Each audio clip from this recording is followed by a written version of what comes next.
This is Akashvani, the news read by Valsa Williams.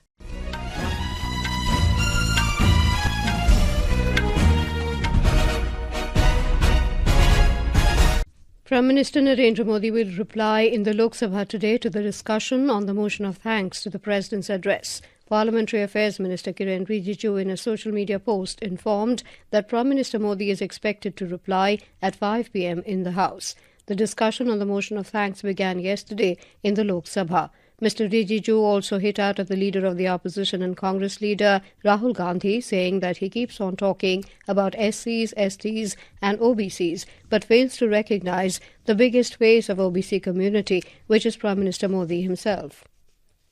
The government today said it is committed to increasing the income of farmers. Replying to supplementaries in the Lok Sabha during question hour, Union Agriculture Minister Shivraj Singh Chauhan said, since 2019, the government has fixed the minimum support price rates with a 50% profit above the costs incurred on production. The minister said it was a matter of satisfaction that India has become the number one country in coconut production in the world. मुझे ये बताते हुए खुशी है, नारियल के उत्पादन में आज भारत दुनिया में नंबर 1 के स्थान पर पहुंचा है। 2014-15 के दौरान नारियल का उत्पादन 140 लाख मीट्रिक टन था, वो बढ़कर 153.29 लाख मीट्रिक टन हो गया है और विश्व में हमारी उत्पादकता सबसे अधिक है।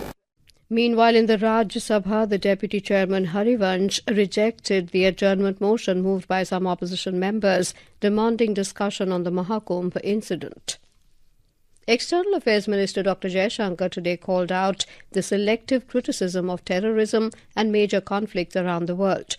Addressing an event in New Delhi, Dr. Jaishankar said the world is currently witnessing two major conflicts that are often presented as matters of principle, but these principles have been applied selectively and unevenly. He said India has yet to see aggression on the territory vacated after so many decades. The minister criticized that terrorism has been overlooked when convenient. He mentioned that in Asia, international law has been disregarded with significant consequences. Talking about India-EU relationships, Dr. Jaishankar said in a world that promises to be so volatile and so uncertain, a stronger India-EU relationship can be an important stabilizing factor. He mentioned that the European Union is India's largest economic partner, and one particular initiative that merits attention is the India-Middle East-Europe Economic Corridor.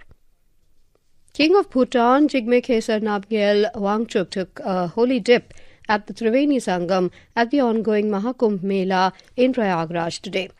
Uttar Pradesh Chief Minister Yogi Adityanath also took the sacred bath on the occasion. The king will visit Akshavat and Bade Hanuman temple. The mortal remains of 400 Pakistani Hindus and Sikhs who died in the past over a decade have been brought to India through the Atari Wagah joint checkpost for their immersion in the holy Ganga river at Haridwar. These ashes were lying with the concerned families in Pakistan since 2011 till date for immersion in the Ganges. Punjab Police Protocol Officer Arun Mahal told our Jalandhar correspondent that 350 ashes belong to Hindus and 50 to Sikhs. These include women, children and elderly who died due to illness or accidents.